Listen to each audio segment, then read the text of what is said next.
Okay.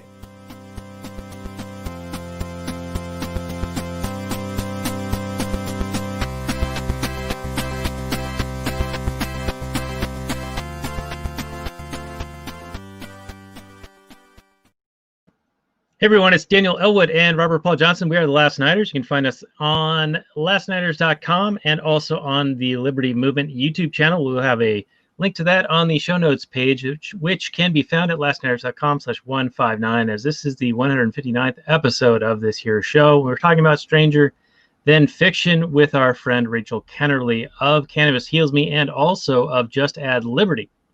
Now, you'd think that a movie where people using barbaric means to threaten violence to take away someone else's stuff would be something like The Croods, which is a movie we were considering doing. But we live in a far more civilized time where they do it with the Fourth Amendment violations and forms in which you have to incriminate yourself. And if you get it wrong, you have to pay more or even go to jail. It's Stranger Than Fiction, and it also happens to be the movie we're discussing with a tax person, Rachel Kennerly. You are a CPA, is that correct? That is correct, Daniel. I'm a licensed certified public accountant here in the state of Texas. All right. Well, I think that makes you more than qualified for the tax man arguments in this, which I think are a lot of fun, and I'm sure that will be a big component of our discussion. I know Robert highlighted that in the pre-show content available for our Patreon supporters at lastnighters.com/Patreon. But I did mention that you are now running two shows, Cannabis Heals Me, and now the new one is Just Add Liberty. Would you mind letting our audience know what each of those shows is about and where they can find them? Sure. On Cannabis Heals Me, we talk with medical cannabis patients about their medical cannabis story, just trying to get past the emotional response of people more conservative and bring their stories to light to say, hey, there are medicinal properties to this plant. So we do that instead of throwing facts and figures at them. We do that through the power of storytelling. And then on Just Add Liberty, what we're trying to do over there is research ways that we can find more freedom in our own lives, whether it's through self-employment or homeschooling, or, a variety of different ways, being more, preparedness at, having stuff in your pantry in case the world comes to an end and grocery stores shut down for a week or two, or growing a garden in the backyard. So just trying to pursue some of those topics because I think a lot of people, especially in the past 9-10 months, have felt pretty helpless about what they can do in their own lives to we're literally gagged and muzzled when we go out in public. And so, just trying to give people ideas, ways to claw back a little bit of the liberty and freedom that have been taken from them. Right. Yeah, that sounds really good. And I have listened to a couple of the episodes so far, so I highly recommend them. And when you launched that, it sparked something in me. I was like, oh, I could do something like that too. But I haven't gotten off my ass to do it. So unfortunately, not happening just yet. But I do applaud that. And we will have links to those on our show notes page, of course. And you've also been on our show many times in the past. We did The Village last year. Around this time, we did something in between then, and a few other. I can't even tell you what movies we've done with you. Do you recall? I know we did Harold and Kumar. That was like our first one that we did. Oh, and then right. We did The Village. Zombieland. And Zombieland, yeah. So I think that's it. I think that's just those three, or maybe there's more. I don't know. I'll have to go back to the archives because this old noggin is getting a year older tomorrow, and it's starting to fail on me, I think. Yeah. So, well, happy birthday a day early. Yeah, thank you. My kids are super excited about it. They wrapped up everything and decorated it with stickers and made me a journal that I can keep those stickers in after I'm done opening the presents. So, I think it's for the kids, the fact that we're, making a big deal out of it, but it's kind of for me. Yeah. So is it anyway, like a big birthday or just some ordinary run-of-the-mill birthday, or is there like a milestone that you've achieved? It's not a milestone, but I'm at that point where I wouldn't mind no longer counting or accruing. There's no need to go any higher. We're good. That's we're right. Good where we're at. Yeah, I've been there for a few years. Yeah. So anyway, thank you. Welcome back to the show, and we're of course talking about Cue sound effects. Stranger Than Fiction. But boom. Womp. All right, I got to figure out screen share here just a moment because I like to share this stuff with you good people who are listening to this here show. So let's see. Can you guys see this already? Oh, we can see it. But I also see a big, huge Stranger Than Fiction over the top of it. Yeah, I got it sorted out here, I think. Let's see. Is that better? Better? Nope. Oh, I'm sorry. That Stranger Than Fiction. Yeah, that's way better. There we go. You see, this technology flummoxes me. I'm getting so much older and less, not so much wiser. But anyway, this is our episode tonight. So we're going to be doing Stranger Than Fiction.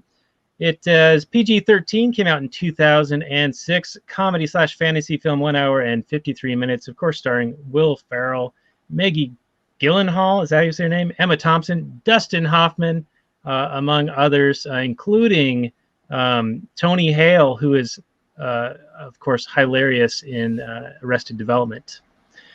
But this came out again 2006, got 7.5 on the IMDb, 73% Rotten Tomatoes, and 67% on the old Metacritic. And 90% of Google users liked it. Here's the description. A mentally unstable IRS auditor, played by Will Ferrell, hears an author's voice in his head and discovers that he is the ill-fated protagonist of her latest work. While a book company employee, played by Queen Latifah, tries to cure the author's case of writer's block, the auditor and a professor, played by Dustin Hoffman, set out to find the woman and make her change her story. The director is Mark Forster, a screenplay by Zach Helm, and a box office of $53.7 million. And with that, I will go to Robert for your opening, please. Alrighty. So this was a movie I saw back in the theater, 2006. And at the time, I think this was one of Will Ferrell's first going serious movies. I think, Jim Carrey had started doing it. And so then maybe that gave Ferrell the idea, or maybe he thought he could always act. I don't know. But I think he does a perfectly good enough job to be the semi-serious straight man, but also have some comedic elements. But it's really the people that are acting opposite of him in this movie that have the best lines.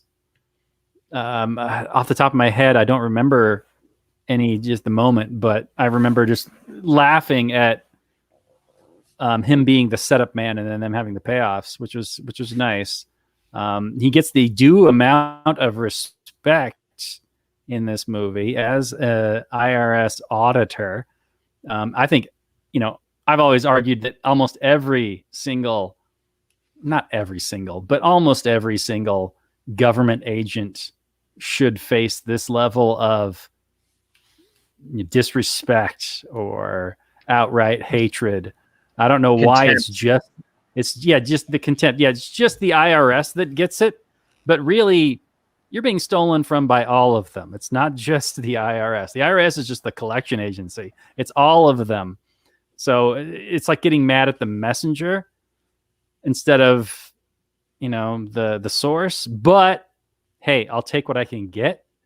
So the most fun for me in this film is obviously his interactions with Maggie Gyllenhaal. When he first goes into that bakery and the whole bakery just starts booing him and jeering him. And everybody's just hating on him, and he just takes it like it's just a normal thing. Tax man. Yeah, some of the best lines. I mean, I wrote down those scenes because those said the best lines. So I do want to get into those, but right now I'm just going to skim over them and say that those are the most entertaining for me because of obviously my political beliefs. But the movie itself is a really fun, creative idea. What if you were writing a story about somebody that really existed and somehow that person was able to hear your descriptions of him as he goes about his day? What would happen? What would actually take place? And it's a pretty fun, creative little story. I like the crisis of conscience that she has at the end when she finds out she's actually killing people. I love the performances by Dustin Hoffman's really fun. He was just the whole way that he's entertaining this crazy person that walks into his office one day, and it's almost like you're enabling some psycho, but he, for whatever reason, maybe just because of the story, he determines that Will Ferrell is not crazy. And I don't know if this happened in real life, how you would ever actually think that they're not crazy. So that, to me, that part of the story was a bit unbelievable, because anybody comes around and says, hey, I'm hearing voices. They're talking about me. They're describing what I'm doing. There's no way you're thinking that this is anything that's actually really happening. But in the context of this universe that this story takes place in, it's a fun thing. So that whole, every scene that Dustin Hoffman's in, where they're trying to figure out what kind of story he's in, is really fun. So I had a great time with this film. I thought that the ending was a little bit schmaltzy, the way that she just kind of takes the coward way out and saves him and whatever. It's kind of a Hollywood ending, but I'll take it. The whole movie itself, I didn't really buy. The only thing I didn't really buy was Maggie Gyllenhaal falling for Will Ferrell. Yeah, I want to get Rachel's opinion on this. I want to get your opinion on this, Daniel. But I didn't see that romance at all. Like, I can get that he has a little bit of a awkward charm to him, and I could definitely get his romance feeling for her. She's all kinds of sexy and hot. But him being with the IRS and him, basically threatening her with jail time, with all kinds of horrible things that could happen from all that. I didn't get that romance at all. So for me, that kind of part of the story falls a little bit, so it's not like a perfect movie in that sense. But overall, I thought it was a fun, charming thing that I'll end up recommending and giving a positive score, but this isn't like among the top 10 movies of the year kind of a thing for me. I thought it was fun. I thought it was well done, but it relies a little bit too much on its premise and not enough on its execution. Interesting. Yeah, I also liked Hoffman in this one, because he's at the same time dismissive and flippant about it, but then he's also kind of endearing at the same time. It's this weird mix of how he is, and you can't help but still like him. Yeah, his dismissal, but at the same time he's humoring him. It's just a fun little mechanic there. Right, and then I think I agree with you on the romance angle. Now, did you mean that Ferrell and Gyllenhaal don't have good chemistry, or do you mean just in the story, in the characters, who they are, you just don't see that working? I saw them having a little bit of chemistry. Like in any other movie, you put those two actors in it, and I'll probably buy some kind of a romance. But I don't think that the movie gave me enough to buy her feelings for him. Right. Okay. I mean, there was that one evening where he goes over to her house and she asks him in. Well, she asked him in, actually. She asked him to come in. And then he's like playing the guitar. I could see her falling for someone, maybe playing the guitar and playing that song, and that's a song she loves and whatever. But I didn't even buy her wanting him to come up. Yeah. I agree with that, and we can get into that in a little bit. But let's go to Rachel for your take overall on the opening and any of the comments that Robert's made so far.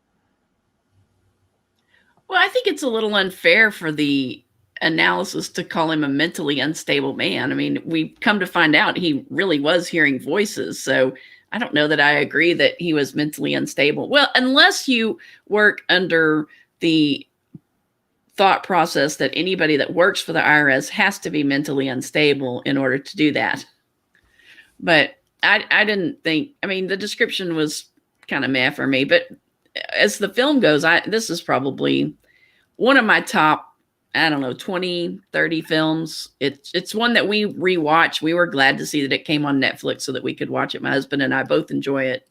So it's a good overall film. I was surprised that it's PG-13 because I was thinking back and I'm like, is there really anything that would make it PG-13?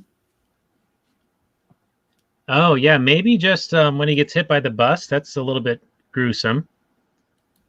Maybe so. Any language? I don't remember there being really any. Yeah, I mean, berate him for being a tax collector, auditor guy. Maybe that's what it is. She was berating the state, and so that got it moved up to the PG-13 level. Right. Yeah. There's this great Rothbard quote I shared it with Robert, you.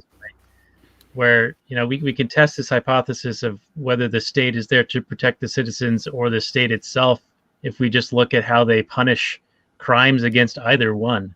And I'm paraphrasing, of course, but they always go after people who've desecrated the dignity of the state far more than anything else. And it's been highlighted time and time again in 2020, in contrast with recent events in Washington, D.C., where cities burned all summer.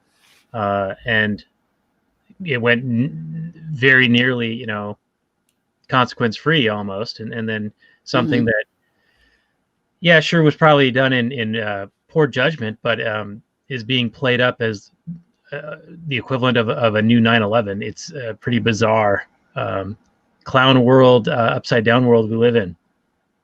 Yeah, they'll crucify those people. They'll crucify anybody that evades taxes. But yeah, you can burn down the local grocery store and the Target, and nobody's gonna do anything about it. Yeah, very strange times we live in. I thought I was raised different. Yeah. But anyway, Robert, I know you've got some notes. You want to take us on a journey through them? Well, the only thing I really took notes about was my favorite scenes. So it is. I mean, like you said, what's his name from Arrested Development plays like his friend, and there's a few scenes with him. And it's nice that even he had a little bit of an arc when when he thinks he's going to die and he sends his friend to space camp. And those are some nice little human elements. It kind of shows some growth in the main character. But no, I want to talk about, and this is probably beating a dead horse for our kind of audience, but I want to revel in these scenes. I want to really, and I know this is like libertarianism 101 stuff, but so he comes into this, he gets this file, and his friend who plays in Arrested Development, you know his name, I forget his name. Tony Hale. He takes this big fat file and he gives him this little file because he's talking about hearing voices. So he's like, maybe you're a little bit stressed out. Maybe you should take this easy one. So he walks into this bakery and they immediately treat him as an IRS auditor, which is good. Yeah, I think they usually work in pairs in real life, so maybe it's not super accurate, but that's fine for me. Armed, I would imagine. Probably. Well, there is a division that's armed and would work in pairs, but I mean, I think from the IRS perspective, does this really reflect reality? No, they're not typically going to send a senior auditor down because somebody didn't pay their taxes. They're going to send them letters saying, hey, you didn't pay your tax bill, and then they're going to levy their bank account and take the money. Right.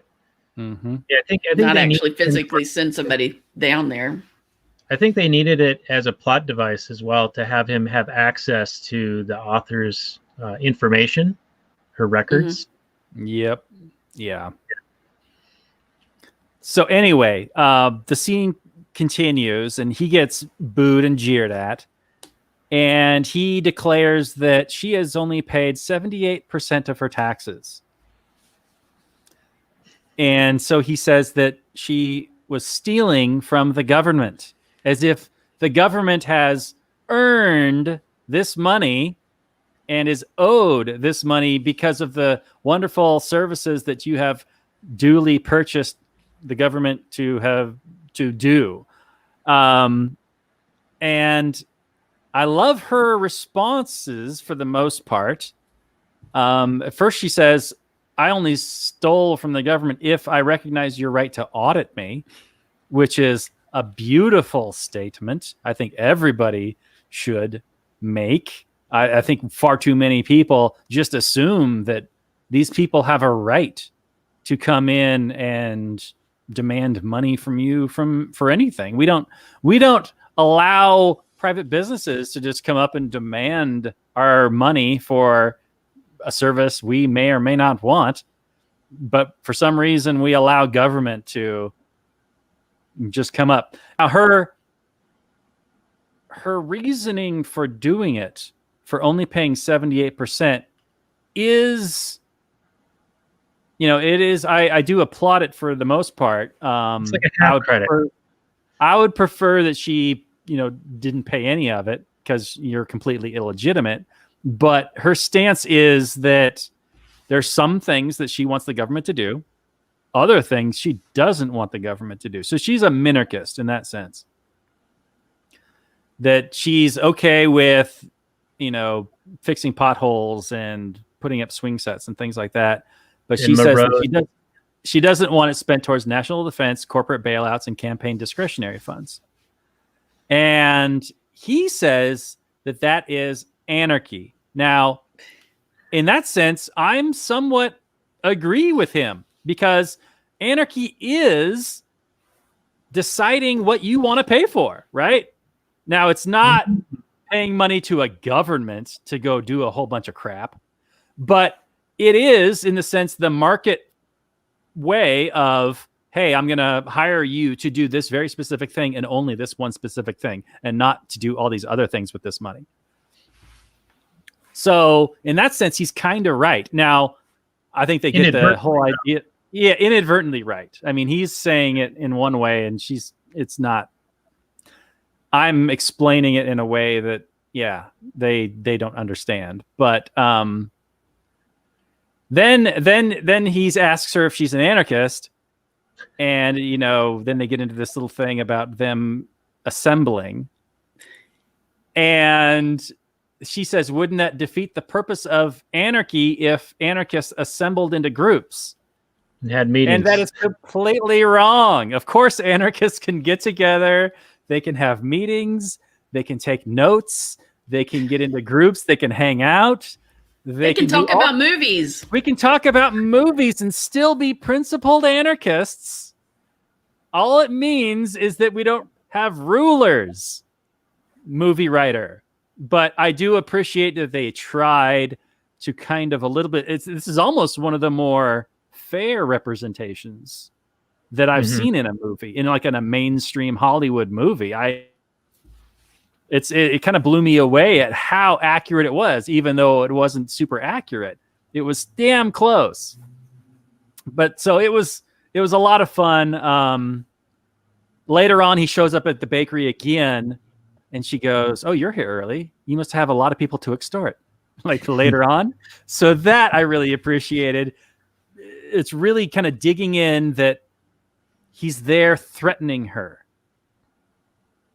with, violent force, and that this is, somebody who is a violent thug, not to be trusted and not to be played nice with. And the fact that she ends up falling for him and they fall in love and whatever kind of betrays all that. But I do appreciate that those lines are in the movie, and those scenes are in the movie, and that he's treated as such. Because usually if you see an IRS agent in a movie, it's not given this level of depth as to why we don't like the IRS or government in general. So that's fun stuff. Is it just me, or did you find it almost shocking how they treated him when he walked in? Because to me, I've never considered that being a way to treat someone, even if they are there extorting you, because they have this cover of legitimacy, and it's been indoctrinated into us and all of that. So that was actually pretty shocking to me. But and Rachel, I'll direct this to you. Have you ever seen people respond in this way? I'm not sure to their face. Yeah, not to their face. They may call them every name in the book when they get the letter or whatever, but they're not.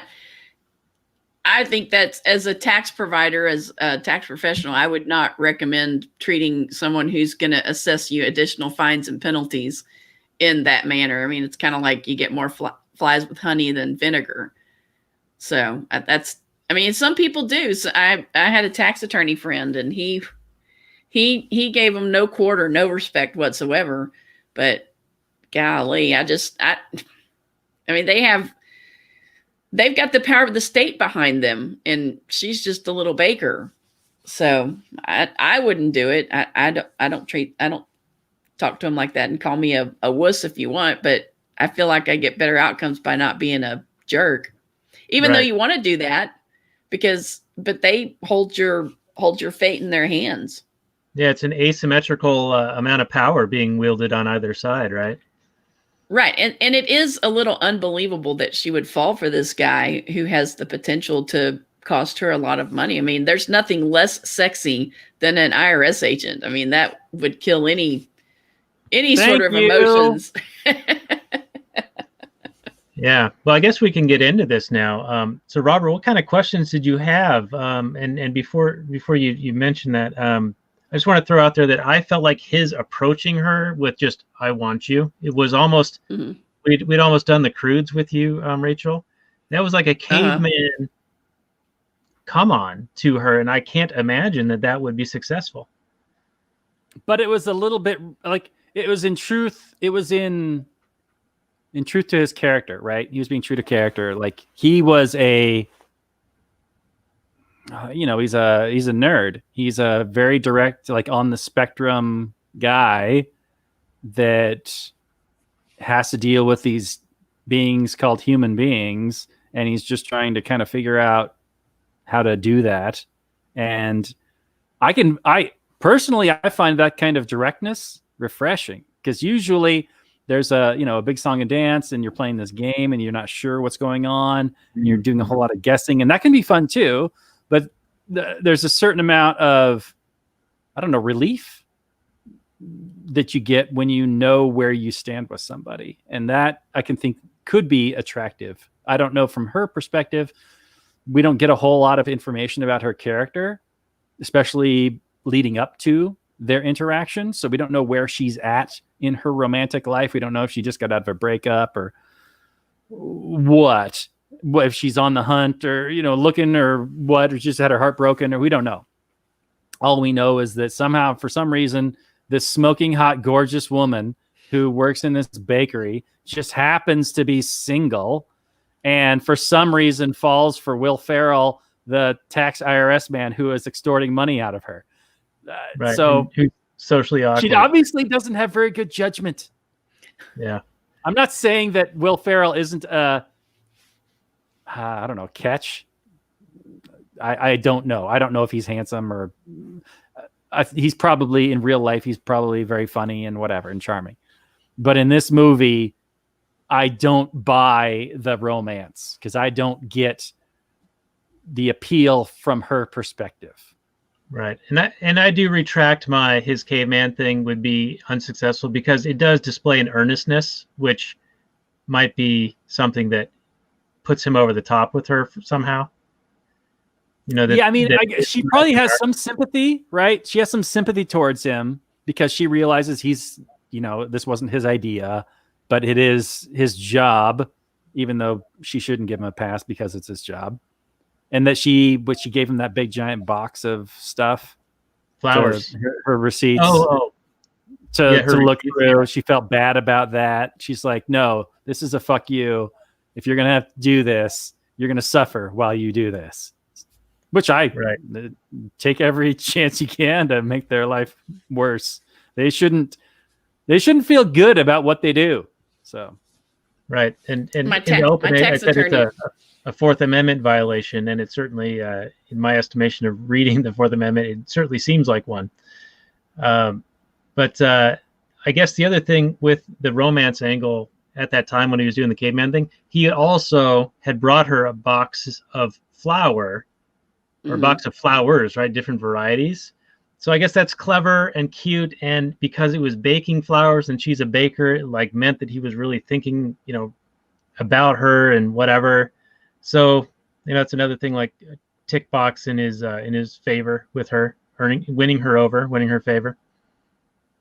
Yeah, but did you buy that they had any real chemistry at any point in time? Like, I get that he could be kind of like charming in like a sad puppy kind of a way. Like, here's this guy that's trying to be, he's earnest. He doesn't really get human interaction very well. But did you buy that they, that she would find this man attractive and that they had any kind of real romantic chemistry? I think it's very similar in a lot of ways to what we did last week with Raylene, Eternal Sunshine of the Spotless Mind. I mean, the Joel character and the Clementine character, maybe they're not as extreme as those characters, but they're in the same kind of general directions, right? Like Maggie is more of a free spirit in this one, and Will Ferrell, what's his character's name? Will Ferrell is as tight-laced as it gets. Harold Crick. Yeah. And, it's almost like how Jim Carrey played Joel Barish, and how Clementine played, or What's Her Bucket played Clementine. Like, these movies, to me, seem very similar, and so I thought it was interesting that we did them back-to-back through no fault of our own. It just kind of happened that way. Oh, for sure. It does feel like there's a bit of a theme going related to these movies, and just how they're created, how they're told, how they're written. It has that Kaufman-esque kind of feel to it. So does the Walter Mitty movie, like that kind of quirky, weird takes on things. But I digress. I don't know. I have a problem with romance in movies in general. I grew up on the Tom Hanks, Meg Ryan romance movies, and the When Harry Met Sally kind of stuff. And those movies were solely focused, almost entirely focused on the romance. And I understand you got a concept and you want to do other things, and you just chuck a romance in there. But for me, the romance has to feel genuine to me. Like, I really could picture someone falling for somebody who is like this. You know what I mean? Like I fell for Meg Ryan watching those movies. Like, oh yeah, I could see why Tom Hanks would want her. And then on the flip side, I could be like, well, he's really charming, and they're about equally attractive or whatever, and I could see how she would fall for him. Like, they give these lines, they write the characters in such a way that they are endearing, funny, charming, and I could see why they would fall for. And then they actually have interactions that endear them to each other in the movie. And this movie has some of that. Don't get me wrong. It does have some, they do some things that endear each other to them. But, man, I just don't think the movie gave me enough to really fall for it. Especially not the way in which at the end when she's like coming to his bedside and like, I mean, I get it. She has feelings for him and he's sick and almost dead or whatever. But I just wish the romance was just a little more fleshed out. That's all. Okay, I know some of that hit the cutting room floor. Yeah, I mean, you can tell they made an effort, because they had that one cookie scene where she made cookies for him and had him try them, and then he like pulled the bonehead move of, well, I can't accept a gift, I have to pay for them. Yeah, that was pretty good. That's actually a really nice little scene. That felt genuine. That felt like two characters connecting on another level. That was nice. And then if that movie had more scenes like that, I probably would have bought the romance a little bit more. Okay. So Rachel, what's your take on Robert's perception of this romance from a womanly perspective? Do you see how a Will Ferrell character in this can kind of win over a Maggie in this? As a tax auditor, no. Nice. I mean, maybe. I mean, maybe they just didn't have time. Maybe they had more scenes where they kind of, their relationship went a little, or they more flirtatious scenes than what ended up in the final cut of the movie. Maybe some of that hit the cutting room floor, and so we're not seeing the full progression. But I do have a hard time believing that somebody would fall for the guy that's auditing them. But I mean, at least it was not like in a creepy way, like he was gonna, because you could have like a quid quid pro quo type thing where it's like, oh, well, if you sleep with me, then I'll make this tax debt go away. And there's probably some of that goes on, but at least that didn't happen in the movie.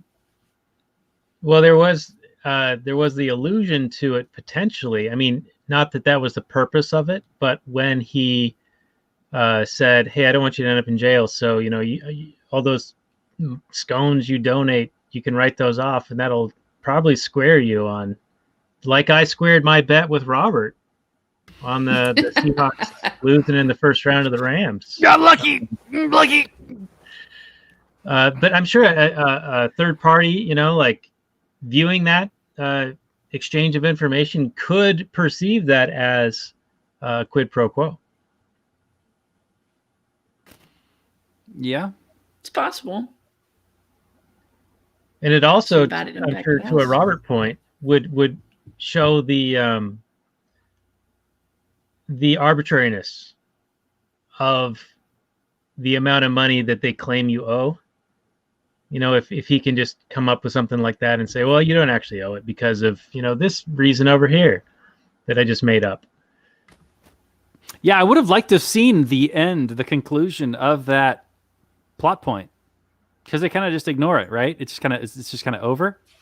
They don't come through and say, okay, now we're falling in love, but yeah, you owe the government like $38,000 or whatever. They don't do that part, and that would have been a fun scene, probably. Probably would have been the end of that relationship. Yeah. He doesn't really seem like one that would fudge numbers. He seemed like a pretty straight shooter. Yeah, he seems incapable of lying or submitting false reports or whatever.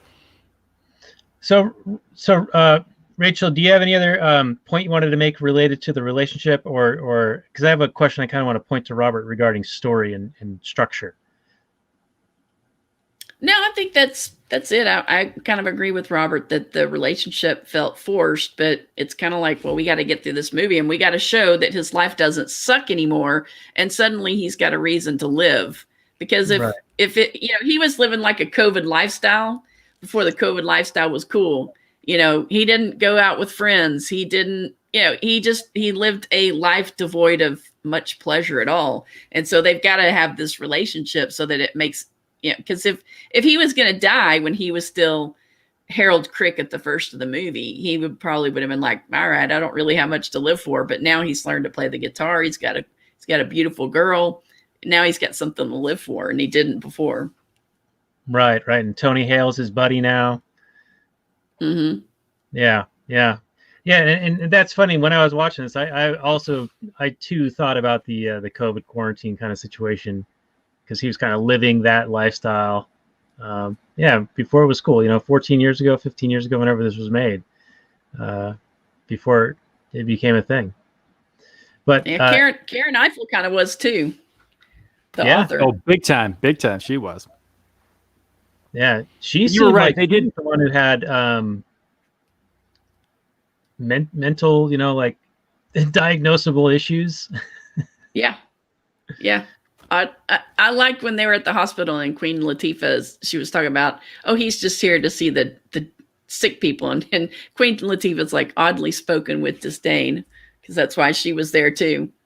Right. And then she talks to one of the nurses and is like, yeah, we're the ones that aren't going to make it.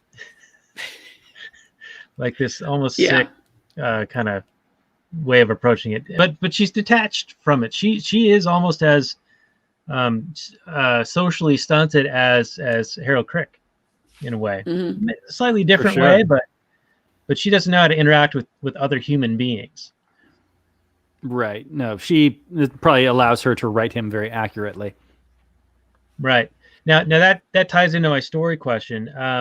At the end, when Dustin Hoffman says it's the perfect book, but then she changes it and he says, now it's just kind of okay. And I get what he's going for. Like there is a symmetry to the story ending with him sacrificing himself to save that boy. But then she has that crisis of conscience and can't bring herself to do it. And then she says that she'll rewrite the preceding portions of the book to make the ending make more sense. And so my question to you, Robert, is, do you think that the movie is that revised version of the story? So she changed her story to bring in this whole weird thing that happened to her and him, to bring in the whole she's somehow narrating his life and he becomes aware of it. And so the end product of the novel is, in fact, the story that we are seeing in the movie. I did not get that. It's possible. I saw it more of the novel was some version of what we were seeing. And I saw the irony and the reason why her version of the novel ended so well, and was so poetic or whatever, was because he was killed by his own watch, because he lived his life by his watch and he lived his life by numbers. And finally his watch betrays him and he was actually there early, and otherwise he wouldn't have been there to throw himself in front of the bus. Not necessarily because he saved some kid or not, because otherwise, I mean, why would saving a kid or not saving a kid have any impact on or have any poetic meaning to his life? I mean, his life doesn't revolve around kids in any way, or even this particular kid. So there's no real great tragedy in that. It would just be in the sense of the being finally betrayed by the numbers that he loved so much. And even in that, we don't get enough of her novel to really be able to judge it. Of course, they say it's great and whatever, but it doesn't strike me as this fantastic story, this IRS agent that is ruled by numbers and whatever, and then kind of falls in love and then dies by numbers. On paper, it sounds pretty stale, maybe a little even boring, but of course you can tell a simple story in an interesting way and make it amazing. But yeah, I think the movie was as good as it could have been with the premise that we were given. Right. Okay. There were some great comedic moments with him hearing this voice. And then of course the whole interaction with the Hoffman character, who was just fantastic. And I think really cements and elevates this film. Without the Hoffman character, it is a much more dull movie. Although I think the writer character lady was also excellent. Yeah, she's great. The Queen Latifah character, I didn't really get a whole lot out of. I'm not even really a whole lot clear on why she was there, other than to give the writer lady somebody to talk to and somebody to make fun of. Right, for the exposition of it. Right. She's basically there to provide a time crunch. Like, hey, the publishers want this done finally. You've been sitting on this for a long time and whatever. Right. Now, that actually plays into related question to my comment on the story and the fantasticality of it, of this whole like concept of she's created a character and it turns out that he's real somehow. She'd been working on this book for 10 to 12 years, right? That's what they talk about. Yeah. She's been in that one interview she gives. Yeah. Right. And he's been a tax accountant for 12 years. So I'm wondering if in the fantasticality of this, she manifested him 12 years prior as a fully formed adult IRS agent who was just on this routine of numbers and whatever. Like if in the fantasy of this, he did not exist any time prior to being a fully grown adult IRS agent in this routine, and it took her 12 years to finally figure out how she was going to write this story and kill him, right? That's the whole Queen Latifah with the time crunch. And that's when whatever magic happened where he can then become aware of her narration. And that's what spins off all of these events. Yeah, I could buy that if the movie gave us a better answer as to why all of a sudden he's hearing her voice. Like if he had been hearing her voice his entire life, he had no memories of his childhood. Like when Dustin Hoffman's interviewing him and he's like, well, talk to me about your childhood. And he's like, I have no memories of that, blah, blah, blah. I only have memories of when I started working for the IRS.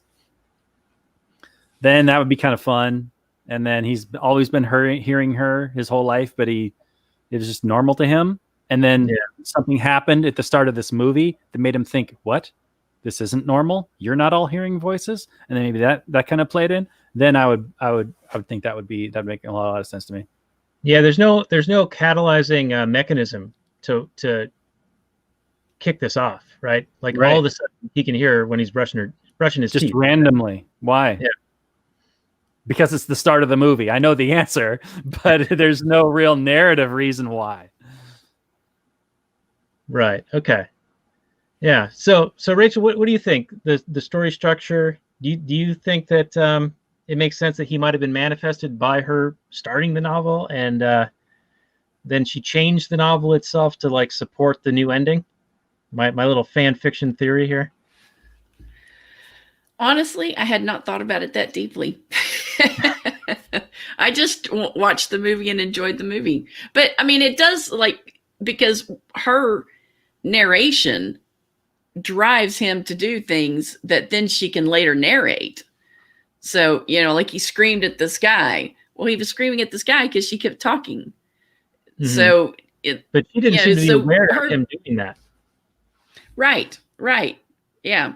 And maybe, as far as why wasn't he hearing the voice before, when the phone was ringing and she'd already written, she was typing it. When she typed, then the phone rang. She typed another line, the phone rang. And she'd already written the end of the story, but she hadn't typed it. So I guess her typewriter is magical. Isn't there a John Candy movie where he has a magical typewriter? Who's Harry Crumb? Like Delirious, or I don't know. It's like he was a writer for soap operas or something. That just popped in my head all of a sudden. But it's like the typewriter here in this is the magical device that makes things happen in Harold Crick's life. Yeah, that did come across that he only heard the typed narration, not the written narration. So yeah, maybe if she hadn't really worked on the story at all for the past 10, 12 years. And then now she's starting it back up again. So that's why he hears it. But it still doesn't explain whether or not he is a completely imaginary invented character. And, she had only ever written the story on paper and pencil. And then just now she's all typing it all up. But I don't know. I think it's just kind of fun to ignore all that, just let that go, and just kind of enjoy it and just take it in, let it wash over you. Just don't think about it too much, and just kind of have fun. That sounds very un-Robert-like. Who are you, and what have you done with the Robert we've come to know and love and despise for ruining Star Wars? Yeah.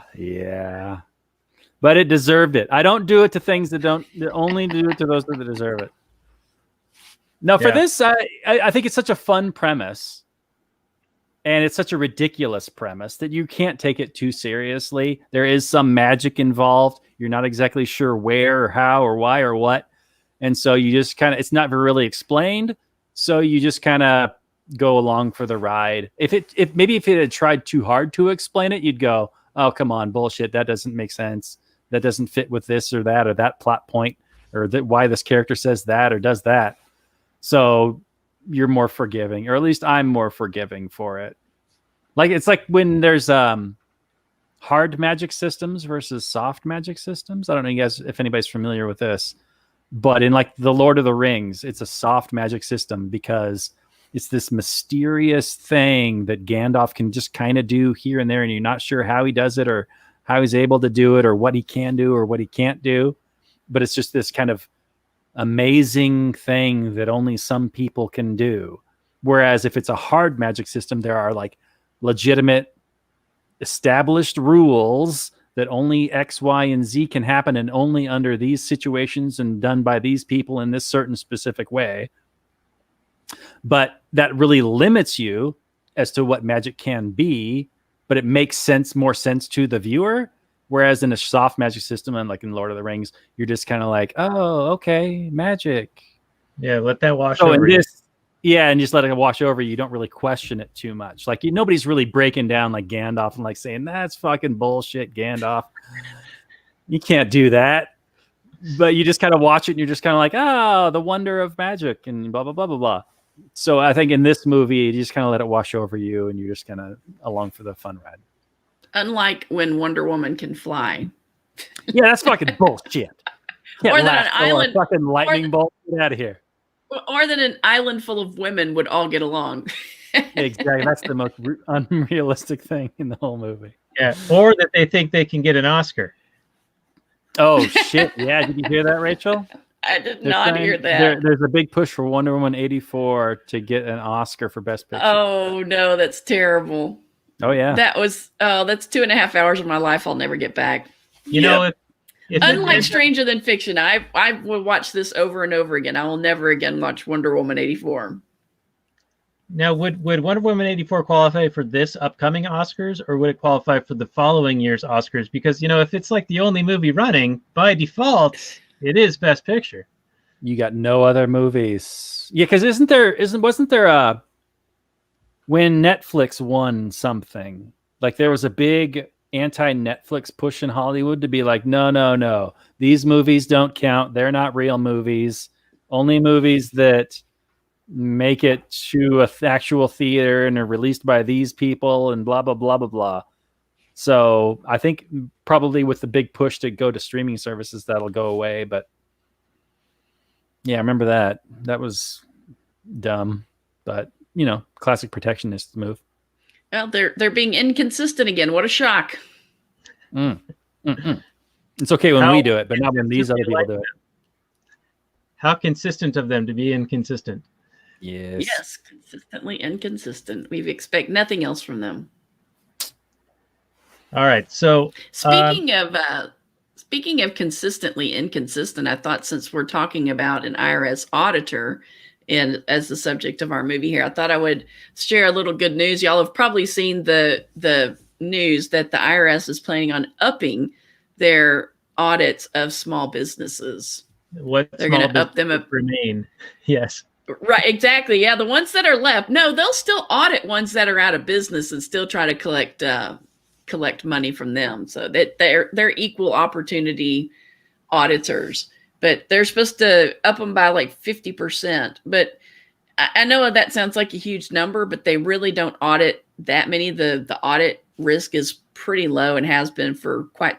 Do you all remember the thing where the IRS had shot these educational videos where they were dressed up like Star Trek, and then they found out that they had done like these, like a few years ago they got a lot of their funding cut. I guess it's probably been 7 or 8 years ago, I don't remember off the top of my head, where they lost a lot of their funding because they were taking their budget and using it to create these training videos where they were like Star Trek themed. Oh, wow. Which makes it kind of funny that guy wants to go to space camp in the movie Stranger Than Fiction. But they were just spending gobs of money on these Star Trek themed training videos. And so Congress came in and kind of smacked them around and cut their budget way down. And that's been, I can't remember if that was when, guess it was still when Obama was still in office.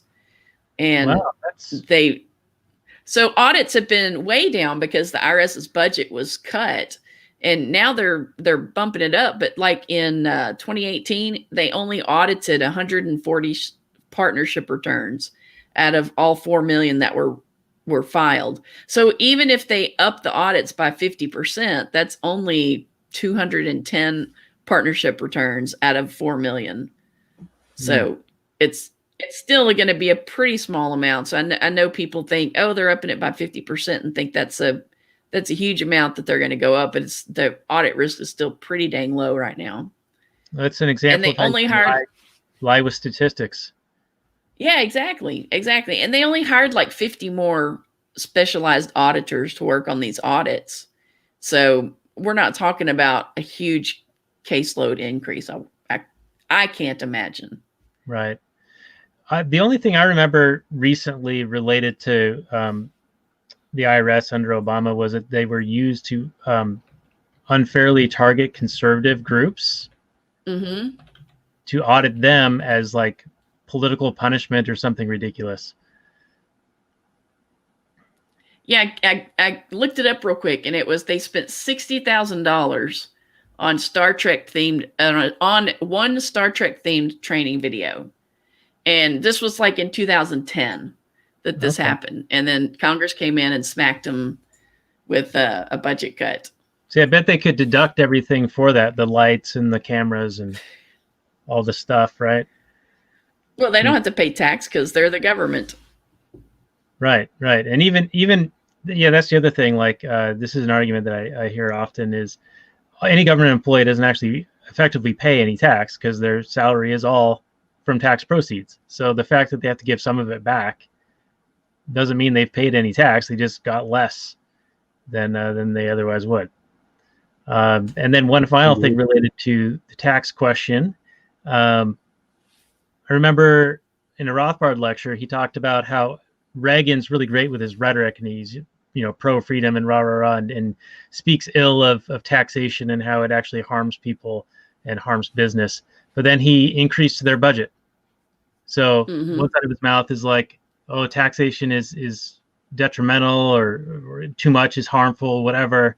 But on the other side, he's actively giving them more resources to be more effective at it. Well, it's just a matter of time before their budget gets pumped back up. I mean, of course, I guess if we could the Federal Reserve can just print money, it doesn't really matter.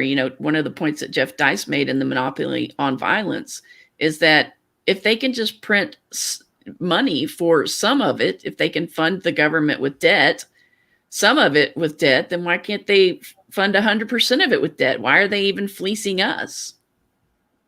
It's a method of control and influence.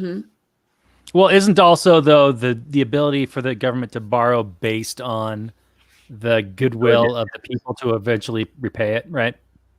Yeah, my great-great-grandchildren. That's right. Yeah. Anyway, we should probably start to wind this one down. Any final notes either one of you wishes to make before we get into that final summary and review? I did want to say one thing, which in the scene where Dustin Hoffman says you could just your life is, you're probably going to die pretty soon, and he's just so matter of fact about it, and he's like, and because of that, you could just go eat pancakes until you die. And Will Ferrell was just outraged. She's like, well, this is my life. And he says, why would I eat pancakes instead of live my life? And Dustin Hoffman made the point that it really depended on the quality of the pancakes versus the quality of the life being lived. Right. And yeah, there's a whole lot of, go ahead. Having had my mother-in-law's buttermilk pancakes, I would have to agree with Dustin Hoffman on that point. Sometimes if it's a really good buttermilk pancake, that might be better than the life that Harold Quick was living at the first of the movie. And that reminds me of a conversation I had just recently of, all the COVID lockdowns, especially among the elderly, where it's almost as if the quality of life has been completely forgotten, and the quantity of life is the end all be all. And it's almost like you're evil if you want to have some kind of quality of life at any point in time, even if you're almost about to die. Like it's all about preserving life at all costs, no matter what, which is absolutely ridiculous. And then they ultimately don't end up preserving any life anyway, because COVID still made its way into the nursing homes. So all they did was they ruined the lives. They ruined the lives of people. They shut them out of the lives of family members with dementia or terminal illnesses. And they ended up not getting quality or quantity. Right. Indeed. And that doesn't even account for the deaths of despair as a result of the lockdowns and restrictions and the loss of savings and businesses and hope and aspirations and dreams for everyone. So it's pretty ridiculous. And then related to the movie, there's another part near the end where Dustin Hoffman is philosophizing a little bit on the finality of life, or the ending of life, when Harold Crick is like, hey, it's a big deal to me. I'm going to die here. And Dustin Hoffman was, well, you could get hit by a bus, or you could get cancer or a heart attack, or drop dead, in the street or whatever. Anything could take you out. But this way of going out, which ends this book so perfectly, will live on, for generations. And so this piece of art that you can help make by following through with this and accepting this fate is actually going to be better off for the world. And I thought that was kind of an interesting argument. Of course, all those other ways of dying that he mentioned would now be listed as COVID deaths, of course. But I did think that Dustin Hoffman was making a good point. Like, you can go out. You never know when you're going to go out or what's going to take you out. But you have this opportunity here in this magical, universe they've built to fulfill this story and make this story an amazing piece of art. Indeed. All the more reason for quality of life over quantity of life. Well, I guess I kind of took the opposite of that away when he was giving Will Ferrell that speech. And I was like, who are you to decide? This is after the pancakes. And I thought the pancakes were funny because I love pancakes and my mother-in-law makes the best pancakes in the world. But when it's almost like the people that have told other people, stay at home, save lives. And it's very easy for them to say that because they're not the ones facing death. And we don't know what kind of life Hilbert had. How fulfilling was his life? But he just said, oh, well, you need to die for this book, or you need to die for the elderly. He got to say this from this very elitist perspective. It's like, well, this is worth it. But he's not the one that ought to get to decide that. Will Ferrell is the one that should make that decision, not Hilbert. But he doesn't have any skin in the game. Did. Yeah, he did. Ultimately, yeah, when he read the whole thing on the book or on the bus, and he's like, you know what? He's right. Indeed. And ultimately, it was his decision, right? I mean, Yeah, fortunately, Hilbert didn't have the power of the government behind him, so yeah. Harold really got to choose. Indeed. Well, that's what we're all for, is choosing, consent, voluntarist. Mm-hmm. All right, well, why don't you volunteer your final summary and review and a score, a number of phone rings in the story, Robert. Phone rings? What is this? I don't even remember. Was phone rings? The phone rang. What? She typed out the phone rang, and it rang in real life. And then long pause. She typed it again. Phone rang. At the end. Yeah. Okay. That was the reveal where she realized, it clicked for her, that she was writing the story and influencing events out in the world. That's your key takeaway from this movie, is the phone ringing, huh? I mean, it's a key moment where she realizes the power of her typewriter. All right, you want to give it a number of cookies? Cookies or buses? I mean, I don't know, the buses. Let's go with the cookies. Or audits? Audits? Audits. All right, we'll go with cookies. I like cookies. That's a good idea. All right. Okay. Out of 10 cookies. Okay, Stranger Than Fiction, starring Will Ferrell. I'm a huge fan, like I said, of romantic comedies, or at least back in the good old days of romantic comedies. I haven't seen a real proper romantic comedy in a long time, I don't think, off the top of my head. I don't know if they're really made like they used to be. I don't know if just Hollywood's changed or society's changed or what, but we don't see them that much. We did see 3 Idiots, but that was a Bollywood movie, but that was pretty much a romantic comedy for the most part. Not so much focused on the romance, though. It's 3 Idiots is a lot like this movie, and that the romance is kind of truncated, kind of taken for granted. You're given a little bit, but you're left to really fill in a lot of the blanks that would really make the romance believable. But this movie doesn't really rely. I think it's a big part. The romance is definitely a big part of this film, whether it works for you. But it's not everything. I think you can not buy the romance and still enjoy the heck out of this thing just for the premise and the execution of the comedy. I think Will Ferrell, if you don't buy Will Ferrell as the main character, then probably the movie falls apart. But this movie is an ensemble cast where a lot of different parts are coming together in a really fun way. And a lot of talented character actors. Holy smokes. The lady that plays the writer character does a great job. Dustin Hoffman is the standout for me. He was just so every minute he's on screen is a minute that I was glued to the screen. Like he was so like you knew his character. Like he only had to say a few lines and I was on board with who this guy was, what his attitude was. He's like one of those magical actors that just understands character and it just flows out of him. I can't really explain it other than to say that he's just some kind of wizard, because I knew who he was almost instantly and I was on board and I liked him. He's got that soft magic, Robert. He's got that soft magic, and then the screenwriter, he deserves a whole bunch of credit, and I'm sure the director and the editor all deserve a lot of credit, but you don't get that without Hoffman's masterful performance.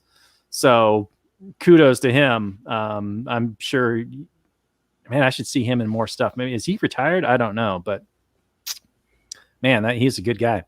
Anyway, this is a lot of fun. It's not without its flaws, but for the way they treat the IRS agent and Dustin Hoffman and the concept, I can't give this a negative review. There's just no way. It's got to be a high positive. I'd say this is a strong 7 cookies out of 10 cookies. Just for that alone, I can't find too many faults in it, other than to nitpick things that you don't make sense or whatever. You could nitpick it, right? You could say, hey, how come Dustin Hoffman and the writer lady never have that moment where they're like, can you fucking believe this shit? This is real? This is really happening? Wouldn't you think that would happen? Like, holy shit, you have a magic typewriter or something. Somebody you wrote actually exists and you could have killed him and you didn't, and whatever. That scene never happens. They just kind of take it for granted that this is a possibility in this universe, and it kind of works. At first, I didn't. Well, yeah, she freaked out, but Dustin Hoffman's character never has that conversation with her. Anyway, you would think Queen Latifah would freak out, or I don't know, like somebody commenting on this. Usually in Hollywood movies, when something crazy happens or whatever that doesn't make any sense, they hang a lantern on it, and like they make a joke about it, and then they just move on. But in this movie, they don't really do that. Like you said, the main writer character lady kind of has this crisis moment where she freaks out, but nobody else really, other than Will Ferrell, thinks it's weird that this happens. But whatever. It didn't break my enjoyment of the film. It was a lot of fun, and 7 strong cookies out of 10. All right, very good. Homemade, not store-bought cookies, like made by Maggie Gyllenhaal. It would sound fantastic. Unless, of course, they're David's cookies. Those are the best store-bought cookies that actually taste homemade. I don't even know if I've ever had those. Do they sell those around here, Daniel? Do you know? If it doesn't say gluten-free on it, I have no idea. That's right. Yeah. Well, if Texit comes to fruition, your wife and your girls can try it. Right. Yeah, we were talking about that a fair amount in the pre-show bonus content available for our Patreon supporters. Go to lastnighters.com/Patreon and hear us talk about secession and Texit and whatnot for about 45 minutes, something like that. But anyway, Rachel, let's go to you for your final summary review. And how many cookies do you give this one? Well, I enjoyed the film. Like I said, we watch it pretty frequently. We didn't buy it, but we watch it when it's on Netflix or when it's free. Maybe we've rented it before, but I don't remember. I love Dustin Hoffman's performance in this, and Emma Thompson. As I rewatched it the other night, I'm like, she's really good in this role. So it's a great, and it is odd to see Will Ferrell playing the straight man and everybody else kind of being the comedic characters. So it's a nice to see that juxtaposition between him being the solid guy and everybody else kind of being the funny ones. And there's some great one-liners. I love watching movies where there's great one-liners in it that I can say later in relation to other things. So I would say, considering we watch it regularly or not, rewatch it from time to time, I would say I'm going to give this like an 8 out of 10. And I'm knocking 2 points off because Will Ferrell's a tax collector. Aren't you glad you're not a golem? Yes, I am.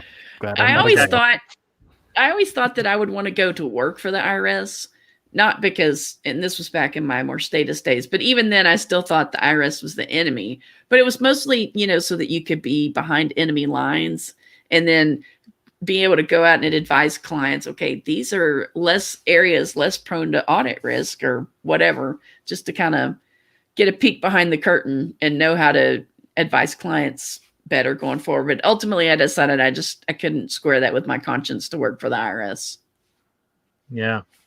Yeah. And your score reminds me of the Ron Swanson scene in Parks and Rec, where he takes that girl's sandwich, takes a bite of it and says, now you know about taxation.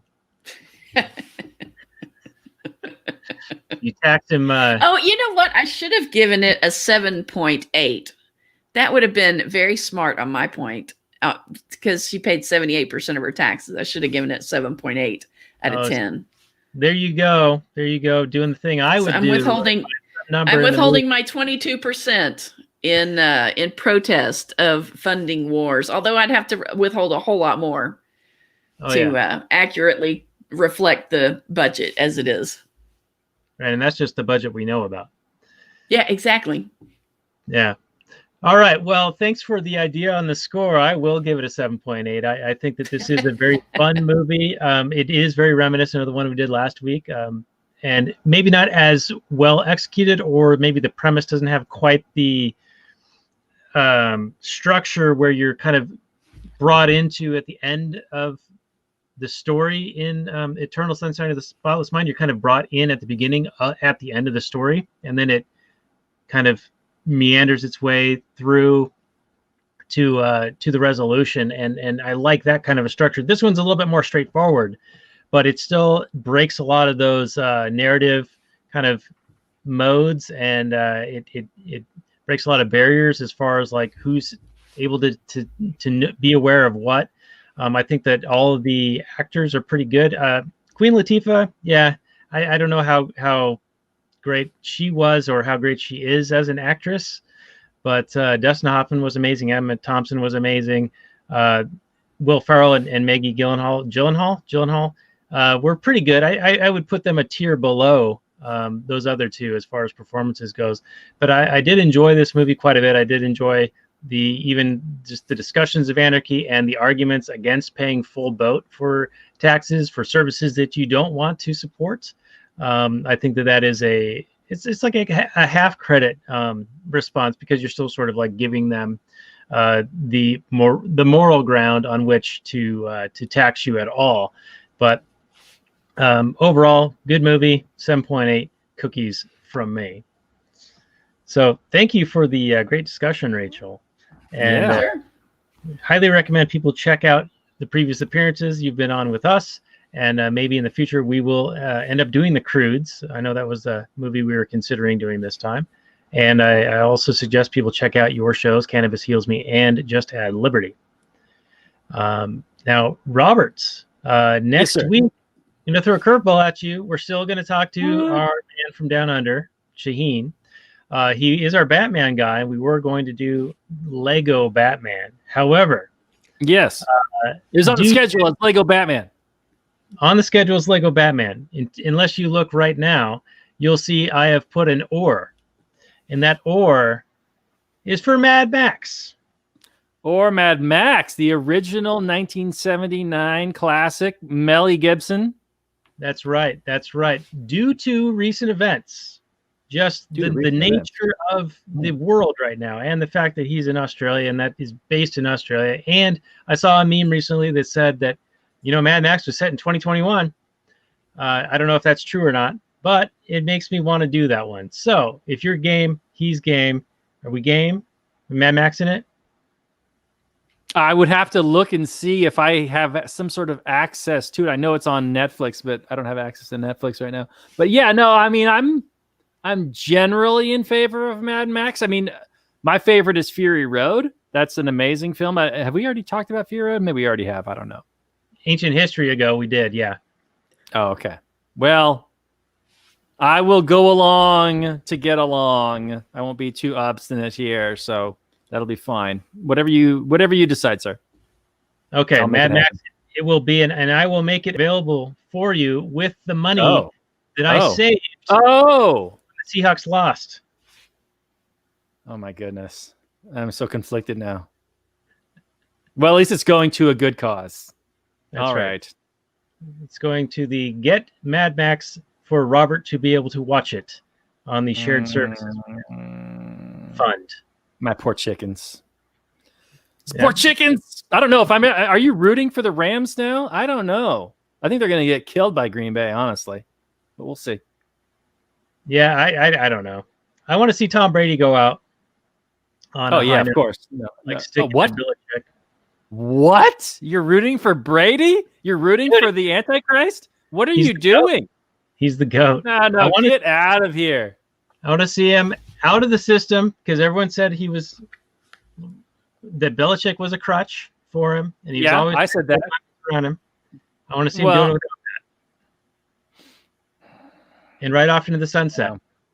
Wow, it's like rooting for Darth Vader. Okay, all right. You have your preferences. I have mine. I want to see him fail miserably and get embarrassed by somebody. But all right. All right. Well, now that we've got that squared away, why don't you tell people how they can get more of our content or support us in any way whatsoever? Oh, yeah. You can go to patreon.com for the time being while we still are up on there, and you can subscribe. You can get all kinds of pre-show and post-show bonus content. And, more importantly, you can just interact with us. Tell your friends and family about us. Start up accounts on these alternative services. Get those things to be more popular, and it'll be more likely for other people to join you there. The network effect is real. And there's still a big reason to be on these monolithic social networks that you almost have to be on there, even though you don't want to be. But if there are more and more reasons to not be, I read an article today by the Seattle Times, because a lot of these social networks, Parler and I forget the other one, maybe Gab, but they were both described as far right, extremist, terrorist hotbeds or whatever. And they're both hosted, I think at least Parler was hosted on Amazon, and it is now being moved over to another hosting service, but it's here in the Western Washington, some Amish based company. And so anyway, get on those places. They're not, as you would know, they are not just Nazi terrorist hotbed propaganda. They're just people that have been disenfranchised, been kicked off of, these left-wing sites. And so they want to go somewhere else. And then they get demonized for going somewhere else. And the somewhere else they go. And it's really just the left being upset that they don't control everything. It's really what it is. It just smacks of petulant crybabiness that they're just going to demonize anything they don't have total control over. So obviously you're not going to be swayed by their arguments. That they're not, far right extremist hotbeds. They're more free speech platforms that aren't going to go around censoring and data mining you. So that's pretty attractive. And I understand, though, the network effect is real, but go over there, start your accounts. And I understand the interfaces aren't quite as friendly. It'll take some getting used to, but eventually we can have a more competitive market in the social media field. So that would be a help to everybody. And if you help everybody, you help us. So thank you very much. Because we're part of everybody. We are all one. Borg-like. You will join the Borg. All right. Well, hey, that's our show, everyone. So do check out Rachel's shows as well. I also wanted to say "Smells Like Liberty," but no, it's just ad. It may smell too. You never know. And Cannabis Heals Me, and we'll be back next week with the great Shaheen from Australia talking about Mad Max. And with that, we'll say good night from last night, everyone. Peace out.